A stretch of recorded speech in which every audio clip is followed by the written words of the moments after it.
What's up, otakus?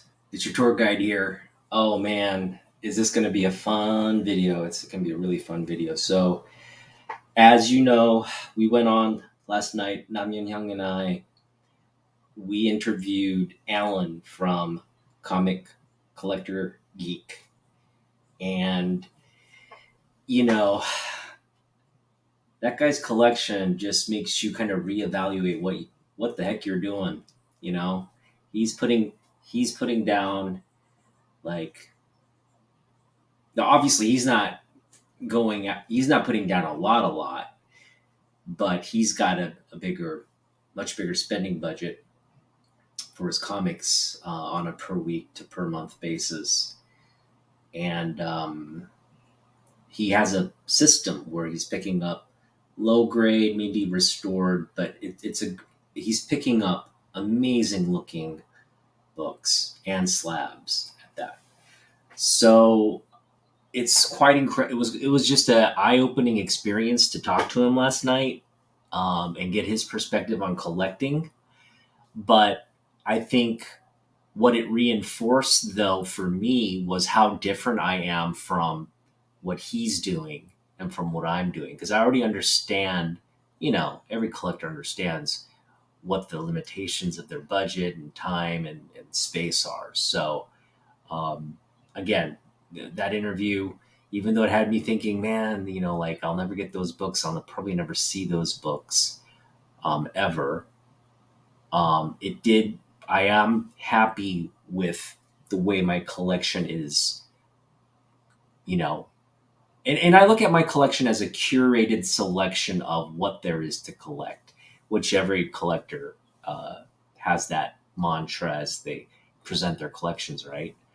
Um, and I'm going to call mine the Otaku collection. So everything coming into the Otaku collection right now is magnifique.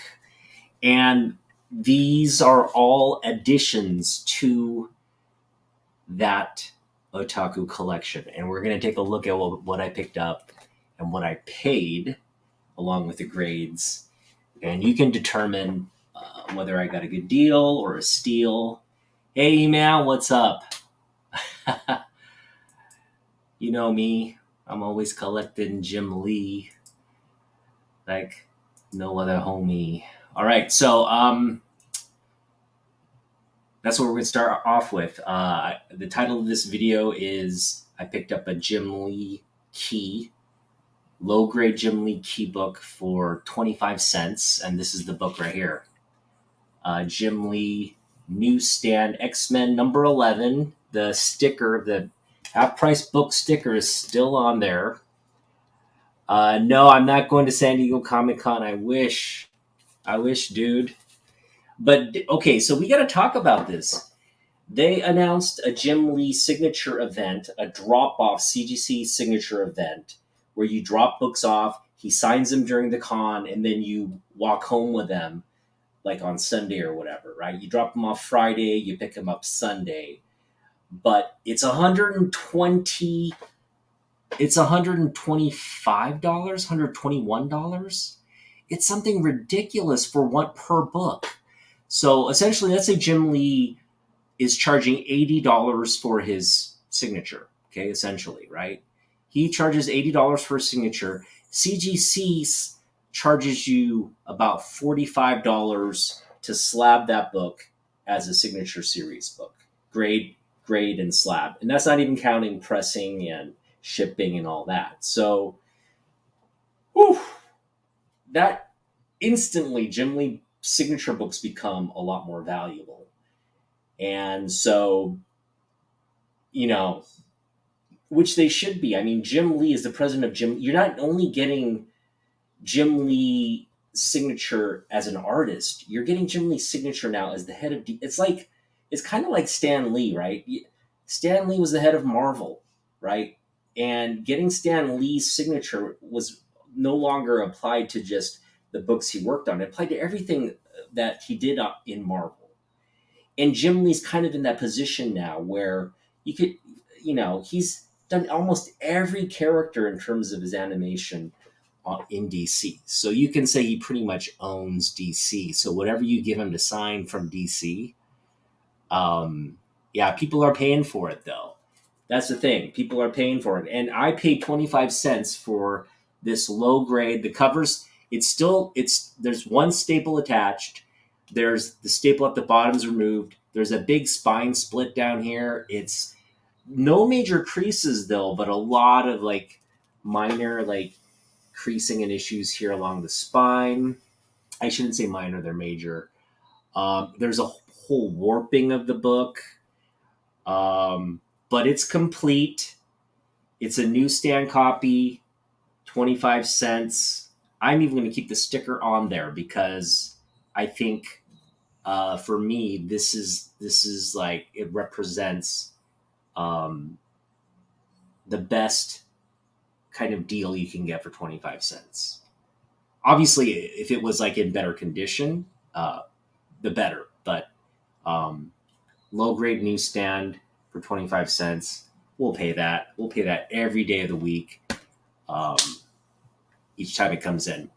All right. So today we went to, that was from Half Price Books. Okay. So we went two places today after work. We went to Half Price Books in Redmond. And we also went to this new place near where I work in Linwood. And it's called, I forget what it's called. It's called something like Captain Comics or something like that. Oh, Capital Comics, something like that. It's a tiny shop in the corner of this sort of like shared retail space, and he's just got a bunch of long boxes on top and bottom of this table. I dug through everything, and he also had like couple of $2 bins and $1 bin. Um, and I picked something out of the $1 bin, and we also picked up some big books, some of the like their big keys, and I picked them up real cheap. So this is the dollar book we picked up. It's actually decent grade. Now that I got in a nice bag of board, I mean, this is a VF copy for sure. It's good. Would improve with the press for sure, but it's a newsstand copy of Marvel Tales number 235, and this is a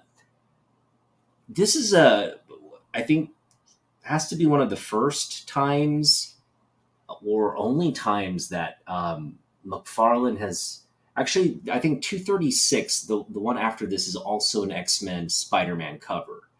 So he does like a couple in this run where there's X-Men characters or there's full out team and it's just X-Men covers, like Iceman covers or something. There's a Angel cover as well, Iceman Angel cover, I know. Um, but this is a really cool McFarlane. There's Spider-Man right in the center of what's kind of the Claremont Byrne X-Men, right? You got Phoenix there, you got Wolverine, the yellow suit, you got all the new members. So that's for $1, man. That's pretty cool. So right off the bat, we had two really cool books for $1.25 right off the bat. Um, the next book we picked up. So these are $2 books we picked. So Redmond, the Redmond Half Price Books has an interesting policy, and although Half Price Books have different policies, Bellevue does not have this policy, but the store in Redmond does. So I have two Half Price Books in my vicinity with differing store policies on comic books. Bellevue is much better. They don't have 25-cent bins, but they do offer discounts. They price some of their comics, but for the most part, the comics are half of cover. And they've also been pricing the copper, the copper, bronze, and silver. They price those out based off whatever values they look up. So again, these are all books that would be under, if you did half a cover, they'd be under $1 pretty much, all three of these. Um, oh, let me show my other 25-cent book off before. It's also a Todd McFarlane key. So we picked up Spitfire #4, the newsstand edition, and this is apparently just an early interior work of Todd McFarlane. Um, I thought that was pretty cool, so we picked that up again for 25 cents. I thought it was worth buying, not leaving there. Okay, so these are the three books we picked up for uh, essentially Redmond's like $2. So basically, if you take half the cover and it is lower than $1.99, then it's priced at $1.99. So all these books would be under $1, but under the store policy, they're automatically just priced at $2. And Bellevue essentially does that, but they actually put the sticker on it, so you don't have to do the calculus, right? This one, you kind of have to be like, oh, okay, well, do the math, and then be like, oh, so they're charging $1.99 for this book. And so we got three books. So more Jim Lee goodness. This is a $2 book we picked up at Half Price Books. High grade copy, I'd say VF plus, if not near mint. Don't mind having more of those. And we picked up we picked up the direct of this recently for 50 cents. We picked up the newsstand for $2, 303. There's the Death of Magic. So we have two copies now. I have on the front of this the newsstand, on the back cover showing the direct. And I've been kind of doing this double bagging just so we can look at the back of the book and know. So I'm sure a lot of collectors do that, but something I recently started doing. And the third book we got for $2 was a newsstand copy of Daredevil 232. This great David Mazzucchelli cover, and it's just a beautiful Mazzucchelli cover. And of course, Frank Miller did the story on this, and this is the first appearance of somebody. So it is a key issue. Picked it up for $2, newsstand. Mid-grade book, solid. I'd say around a 6.0. Solid mid-grade book. So happy with that. All right, so we've spent about under $10. Everything I've just shown you so far, we spent under $10. Okay. For $2, right? Newsstand copy again, mid-grade. Paid $2 for it. It's definitely, in my view, worth way more than that. All right, we're getting into some of the bigger books now, and one of the ones is a one from my, when I was deep into collecting, and it's always been sort of this like must-have. I've got to pick it up for the PC pickup. And it's on my list of to get books for this summer, and we picked it up today, randomly at again this guy's comic shop that I can't remember. Now this guy's shop had a lot of books, but he did he overpriced them on some. He priced them right on others, and then on a few he underpriced. And again, this book that we picked up, I felt was like largely underpriced. So this one I felt like was underpriced for what it is. And this is a high grade copy.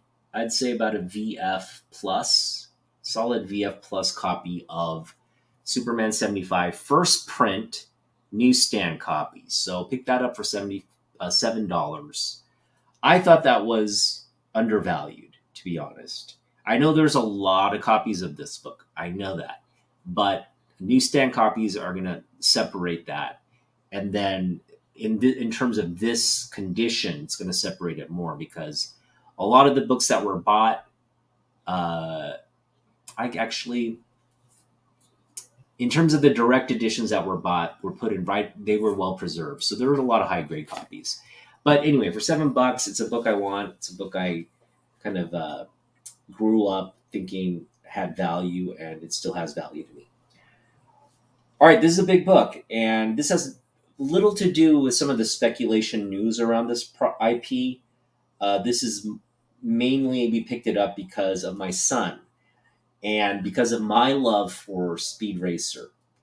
Not the comic book per se, but the Japanese animation that was translated here for U.S. audiences. But in Japan, it's called Maha Go Go. Maha Go Go. Sorry, is it Maha Go Go Go? Like three goes, or is it two goes? I can't remember. But it's Maha Go Go Go. And Go means five. So it's the Mach 5. And basically, my kid loves cars. He loves all kinds of vehicles. But I've been trying to get him to really lean into the sports cars, how cool the sports cars are. These are the fastest, these are the coolest cars. And we've been kind of collecting sort of like, through Matchbox and actually mostly through Hot Wheels and Tomica, which is a Japanese Hot Wheels. We've been collecting a good deal of like luxury sports cars. So he's really into that. But I also got him into Speed Racer, and we've been watching the original Japanese translation in Japanese because that's what he understands. He speaks my wife's language better than he understands English at this point. But at 3 years old, I felt like Speed Racers was entertaining, funny, and gave him that like race car kick because it has race cars and Racer X. It's a great cartoon. Go watch Speed Racer if you haven't. It's a classic. It's really technically based. It's based off racing. The stories are, and the animation and how they get the animation to tell the story, where they reuse techniques or change them up a little bit. I mean, it's just masterful animation, and I'm really excited to see what they're going to do for the live action Speed Racer. I really hope they take a real thoughtful approach. Speed Racer can be kind of like what would be a good equivalent. It can be a Super Mario Brothers success if they want it to be. Meaning maybe they should stick to animation, like Japanese animation, but bring it into the 21st century. And if they do that, who knows? It could create like a whole new generation of fans around the IP. But I just think it's wonderful, and that's what we got. We picked up Speed Racer. This is a near mint copy. Again, it needs a press. With a press, I think it could be a 9.8, to be honest. The spine is flawless, sharp corners, really vibrant color. We picked up again a high grade copy of Speed Racer #1 for $11. Now this books at, I think, near mint books at 25. But with the announcement, I'm sure these are going for 50 now, maybe even higher, and we'll see what happens with the new IP. But I got this book for my son. I may slab it, and it's going to be for Leo, because Leo right now he's in Japan. He actually took a picture of this life-size Mach 5 in the exact same design as the animation. He took a photo next to it. So, and I told my wife to get him the actual Mach 5. The thing is, it's sold out. It's like on eBay sites, and it's expensive. It's like a $30 diecast car in Japan. But I told her to spend the money, get like a good condition one he can play with, and hopefully she's done that. All right, so that's that book. I also love Speed Racer. All right, so this is the Grail we picked up at this comic book shop. Again, whose name I can't remember. I think it's Capital Comics or Captain Comics or something like that. This is... It's just a book. It's just a book like on this level of what I consider, like part of my collection. It's just a big moment. It's a big key. It's also, Liefeld goodness, if there is such a thing. but it's the '90s, and I'm knee deep in collecting when this book comes out. So I mean, it's a big book. I mean, everybody like stopped, dropped, and said, "Hey, who's this? Who's this Cable guy?" And Cable just ended up being like the coolest thing to come out of Marvel Comics. So you got to give kudos to uh, Liefeld. He gave us Cable and Deadpool. So um, New Mutants 87, the first appearance of Cable, we got the newsstand copy.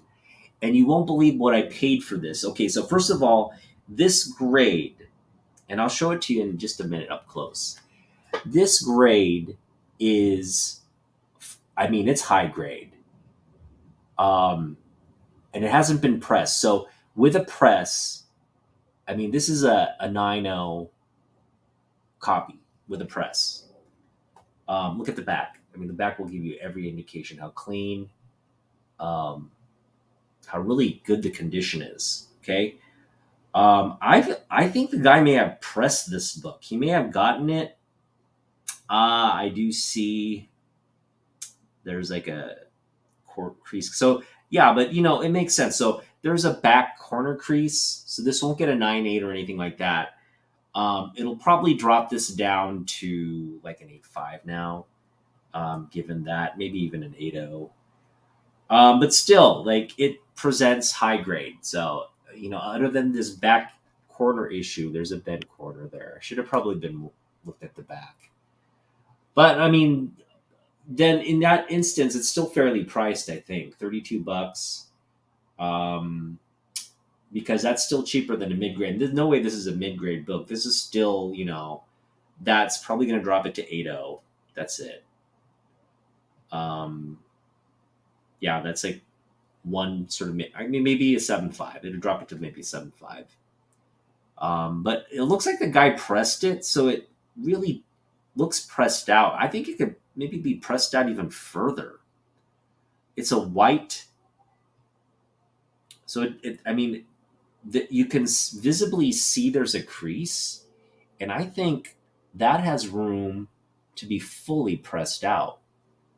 We're gonna have to get Roger's thoughts on this when we connect on the books that I've sent him. But if that can be pressed out, again, I'm telling you, with a press, this would look absolutely high grade, like in the nines. So I'm not giving hope on this that that issue can't be pressed out. But again, a beautiful copy. $32 we paid for this newsstand baby. Okay, $32 for the first appearance, high grade um, appearance of first appearance of Cable. Wow, wow! And this book is like this is so like what I collect, you know. Um, so really, really, really, really pleased with that. All right, so that's the end of my haul. Again, we spent about 50. I want to say we spent a little over $60, a little over $60 for those books. But again, 32 for so about 35 plus tax, right? 35 plus tax. Sorry, plus tax, $35 for the first appearance of Cable. We paid $11 plus tax, so $12 for the Speed Racer #1, and then we paid. The other big book was what was it? It was the $7 for so $8 for the Superman 75, the Death of Superman newsstand. So I mean, today's haul felt really good. I know I was coming off sort of a haul that didn't feel as good, like we didn't get value, but $60 for what I just picked up is incredible value because I think I would have paid in this grade. I could have easily seen myself paying 60 just for that New Mutants first Cable, and that would have been a fair price for like a better than mid grade copy of New Mutants 87. So it's a win. All right. Let me just figure out what we have here. All right. So this book is, I know what this is. And I know what this is. Let's start here. And we'll end with this book. Yeah, because I think this, for me, this is the bigger book of everything in this haul. If it is what I think it is. All right. So we're going to open this box first. There should be 4, 5, 6 comics in here. 6 comics. We paid... What do we pay? So we paid 6 books in here. We paid... Oh, man. I don't remember. I have to look at the... We paid $3, or sorry, $4 for one book.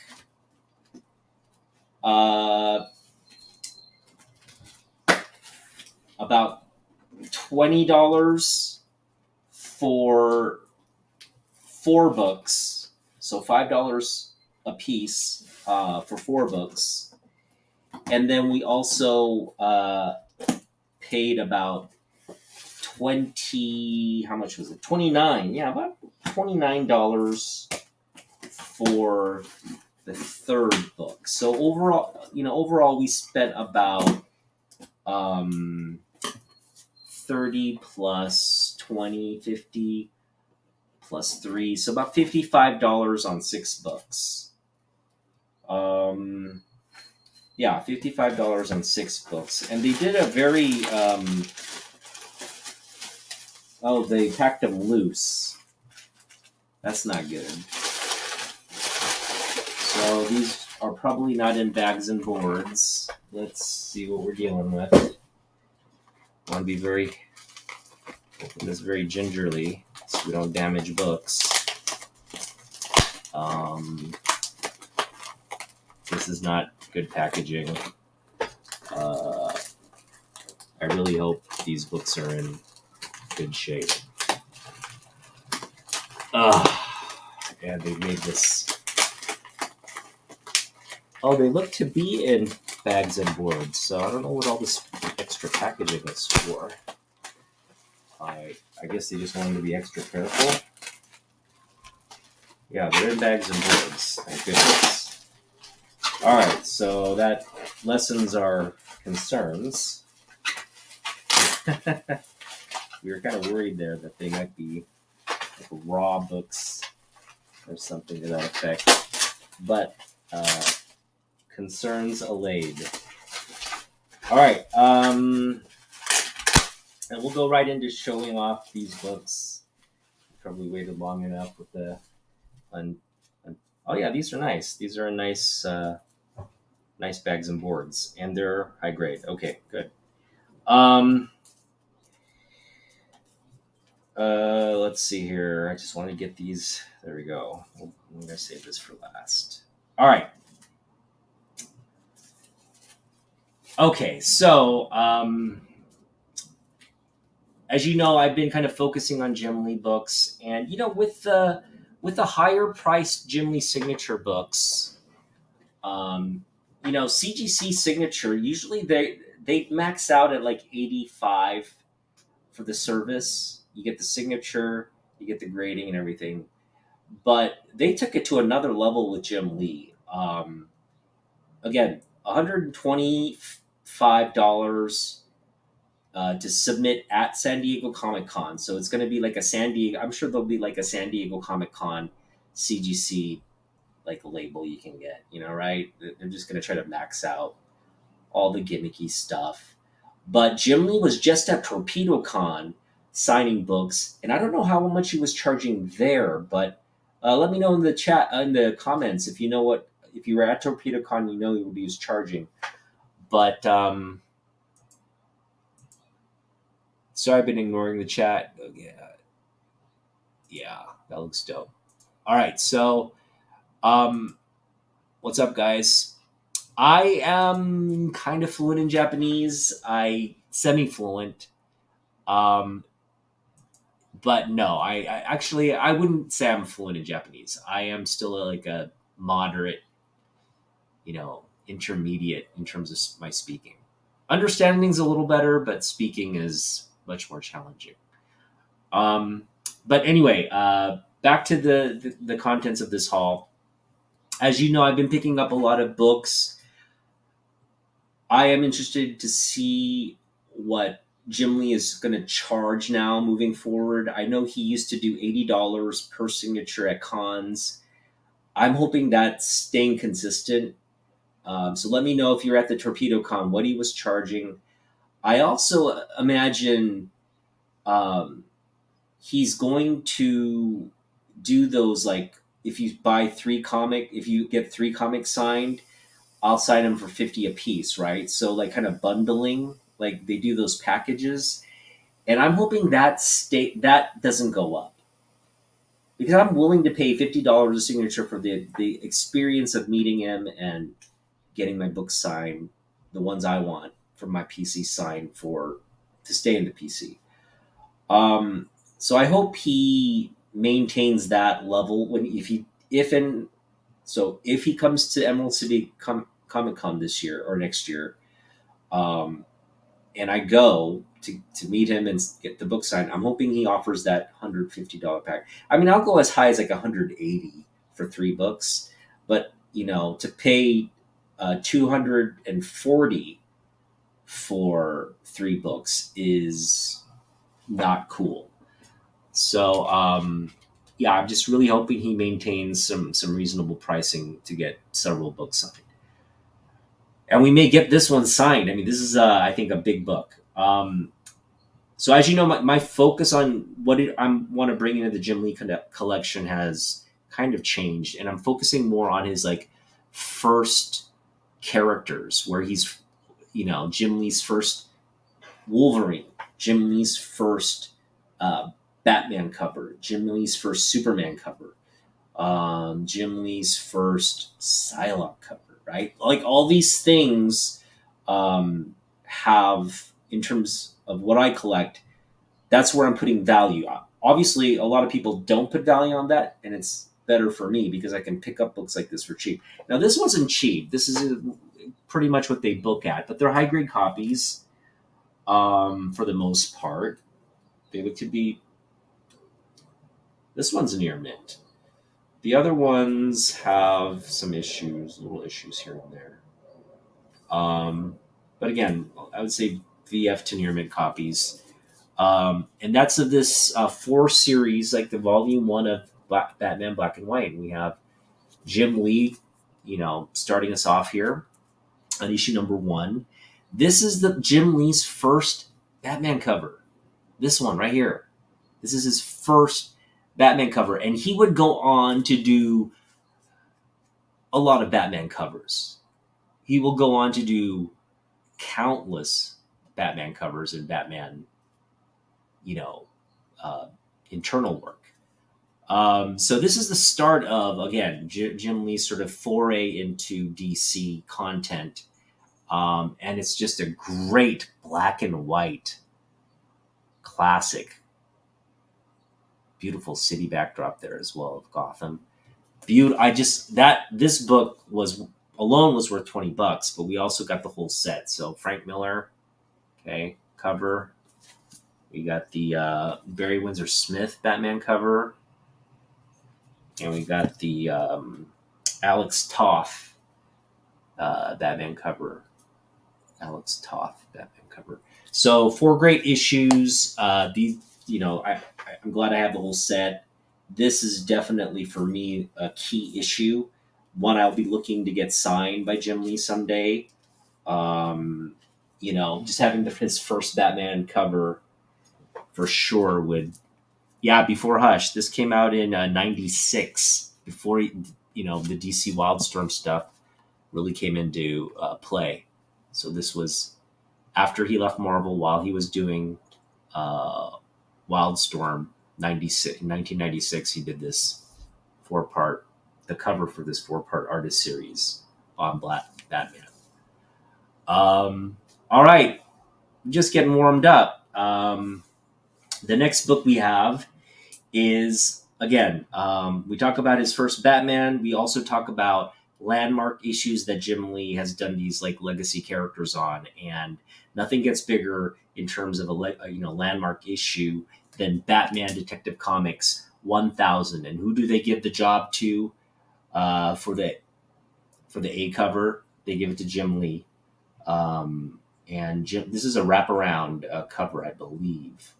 Um, but it's Batman Detective Comics 1000. This is Jim Lee again. There's just a lot of things going on in this cover. There's Nightwing in the background. There's some like the Joker, Sandman.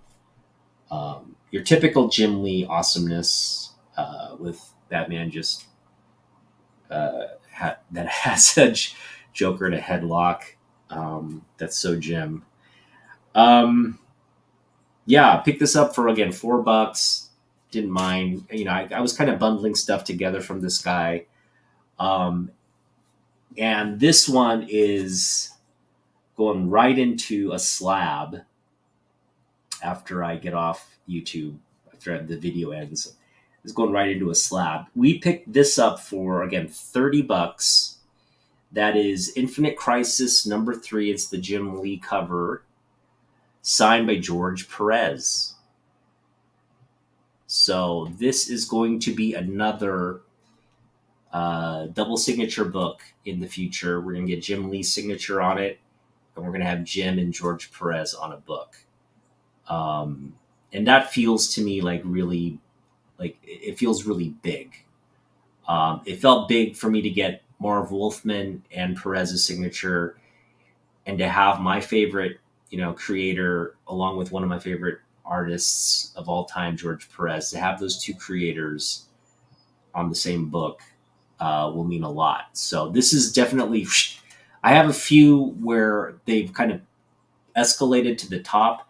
That Larry Hama book, Wolverine 50, with the Jim Lee pinup on the back. I want to get that book signed by Jim Lee, as well as Mark Silvestri. That'll be a triple signed book. This is another double signed book that I want to, is right behind that book. So again, if they have a CGC signing event at Emerald City Comic Con with Jim Lee next year, I'm ready. I have the 3 books in that $150, $180 tier, whatever you want to call it. I have 3 books ready to go. And we may slab 1 or 2 of them. Because that 150 doesn't even count for the slabbing fees or anything. We may just, I don't know if, we'll have to see.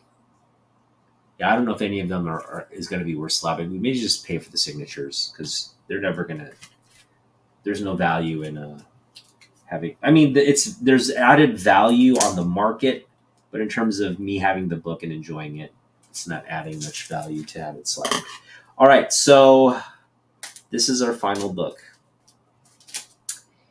And this is kind of this was kind of in response to the what I think will be sort of an elevation in CGC signature book prices for Jim Lee.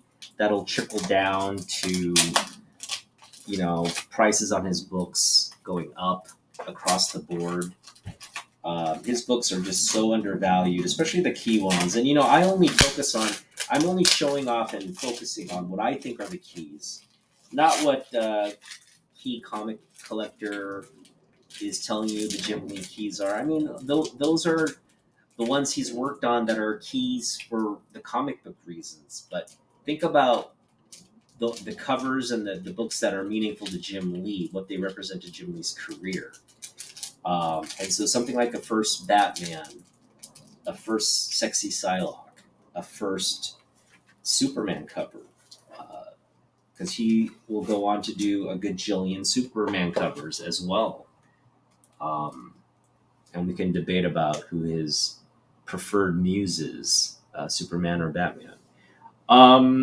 This one has some tape here preventing me from really seeing the books, so that's good. It's like triple boarded. Always appreciate the extra precaution in the packaging. This was packaged well. by a guy who obviously knows how to package and handle books. All right, we don't need that tape. And we can just open it up like this. There we go. Wow. This is a nice book. All right. So, again, we were, a part of us is concerned that this thing we love to collect, Jim Lee books, that it's been compromised somewhat. Meaning, I am enjoying the fact that I can pick up an X-Men versus Gambit cover, Uncanny, right, from the 80s. I'm glad I can pick that up for $2, high grade copy from a comic book shop or from Half Price Books, right? I am really happy with that, where Jim Lee prices are. Actually, I'm not happy because those books at the cons now are going for $10, but I can still pick them up if I'm, in my channels, I can pick them up for a lot cheaper.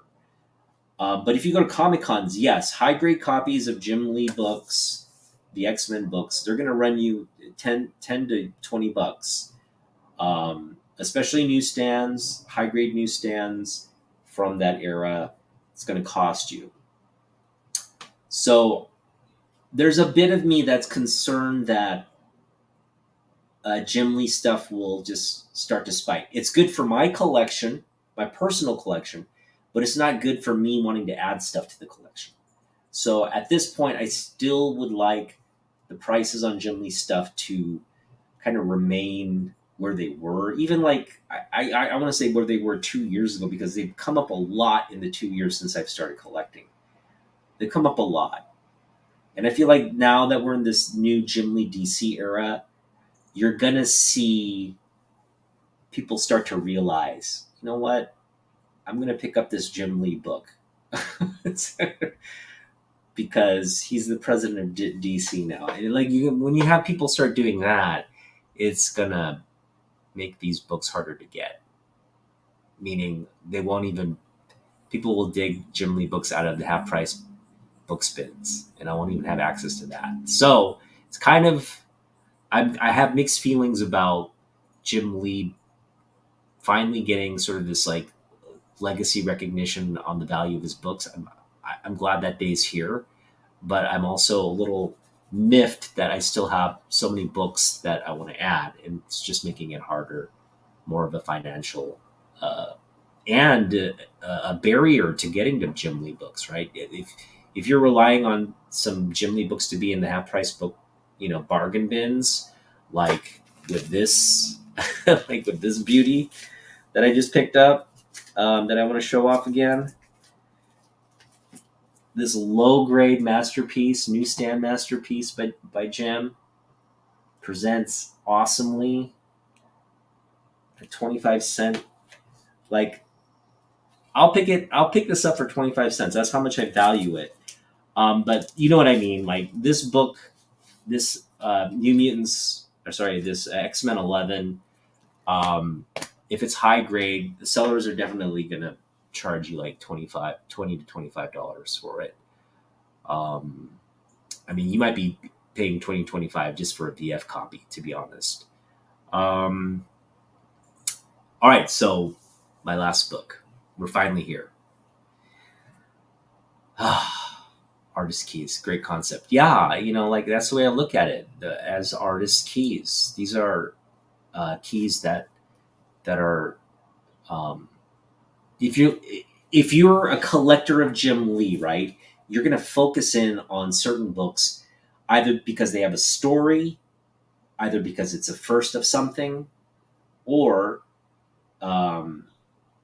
it's just iconic, right? And Jim Lee has so many iconic books and covers, so that word iconic takes on a different. You have to put it in a different context, because every comic book cover, in my opinion, by Jim Lee is iconic, right? But like this one, just one of his modern iconic keys. This is a key.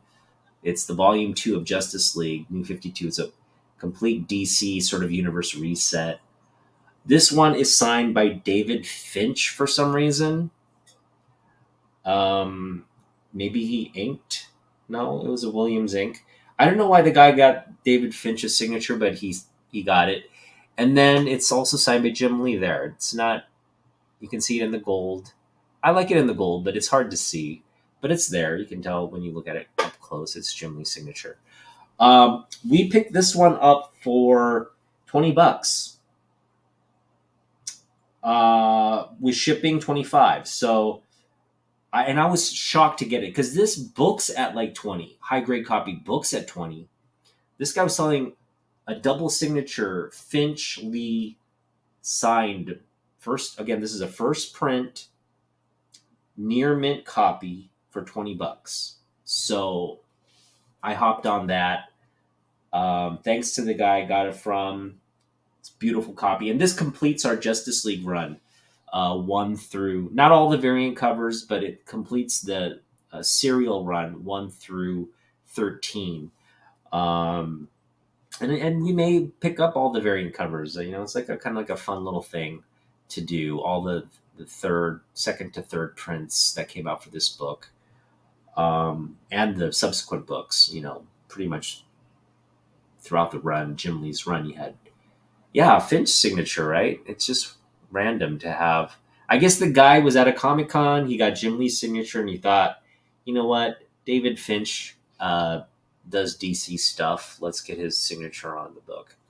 So, Finch would go on to do Justice League, so it makes sense. But yeah, 2 big signed books that we just picked up. Again, we spent some money on it. I spent $30 for this signed copy, George Perez. Spent $20 for Jim and David Finch's signature. So total here about $50 for roughly 3 signatures on 2 books. I think that's I think I made out pretty well. When you think about, I'm sure that they got free signatures on these books, but when you think about what people are charging for signatures these days, and especially what Jim Lee signatures are going for, I feel like this is like saving me $60, or about $30, depending on how you look at it. This one's going to cost me a signature because I have to get Jim's signature on it. So this is potentially $50 to $80 to get this signed, but we want to do that. These are just beautiful copies. And again, these 2 are going to go into the slabs. They're just, all my Jim Lee signature books are in slabs, so Jim Lee signature books just automatically go in the slab. We're going to have to do some slab reconfiguration. This one we're not going to put in the slab yet, but if it ever gets signed, which we intend to do, it will go into the slab. But first Superman, I have first Superman and first Batman by Jim Lee now. I'm feeling those feelings like I need to get those books have subsided. Now I just need to pick up Jim Lee's first Wonder Woman. And that we're going to try to do organically on the hunt for, try to pick it up cheap because it's a dollar bin book. It's a dollar bin book. I think we could pick up for at least $1, if not less. So we'll see. Something to look out for. And again, the keys, Speed Racer, big book, just for me personally. This is another big book, high grade, newsstand copy. Great cover here, newsstand keys, Jim Lee goodness, McFarlane goodness, McFarlane interior goodness for $0.25. And again, I think I'm going to make this. This should be the book of the haul, really, right? We paid $32 for really a high grade newsstand copy. It's got a corner issue, but again, it doesn't. It's only the back cover, and I think it's something we can press out. I really think it's something, and I want to get Roger's opinion on that. Roger, if you're watching this video, let me know, buddy, if that can be pressed out and we can get this a higher grade on that. Because as is, I mean, that crease right there. The thing is, like, even if you were to press this out, I wonder if CGC could the CGC could tell the crease is there, right, under magnification. So it really depends on how well you press it out. I think if you wet it and completely press it, it could completely come out. But if you're doing a kind of like a dry press, I don't think it would. You could still probably tell that it got creased at some point. But anyway, $32 for this. This should be the book of the haul, but I'm gonna give my OTG Hunts book of the haul selection to newsstand, low grade newsstand copy. I mean, this is a 1. If a 1, under a 1, that cover's about to come off. It's off practically. Only one staple holding it together. Complete book. Just got a lot of like creasing. Again, with a press, instantly it would improve a lot because there's a lot of like what was the word? There's a lot of sort of rippling in the book, and you can see the creasing, right? But it's not color breaking. So again, with a good steam press, all that's could press out. And again, then you're talking about a remarkably better presenting book. But in terms of the grade, because of the cover, again, there's a spine split. The book's about to fall out.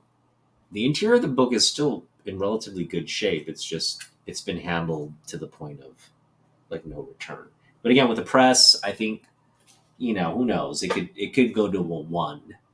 It could improve to a 1 because everything else looks really pretty sharp. But anyway, it's a low grade copy. I think for me, having it in low grade just represents like this will be the back of the book will be the high grade direct copy, and the front of the board and book will be the newsstand copy. And so I just think it's a good sort of contrast to have the two copies. All right. Well, let me know what you think of this haul, what you think of sort of the books I've been picking up, my approach, what I paid for the books, if you think I overpaid, underpaid. Let me know what you guys think. Yeah. I'm still here for you. Vince signature. Yeah, cool. All right. Well, yeah. Thanks for hanging out, guys. We got more. We got my Golden Age book coming tomorrow. Okay. Now, something may happen between now and tomorrow because FedEx oftentimes delays. Right at the last minute, they delay the shipment. So we're kind of waiting to see. But it's scheduled to be delivered and arrive tomorrow. And it's our second Golden Age book. It's a big book. You don't want to miss that unboxing. I will probably just unbox that book by itself. And then we got more money coming in this Friday. So hopefully we can schedule a trip up to maybe go down to Ancient Comics on Friday after we get our money, and pick up some books there, but we'll see. And then I'm just gonna enjoy the books I got today, kind of do some rearranging and presenting things to the collection. But overall it was a really good. I really felt like this was like one of the better hauls I've had in a while. So thanks for watching. We'll see you. We'll see you tomorrow. Again, tomorrow for the Golden Age book. And again, thanks for hanging out. Peace.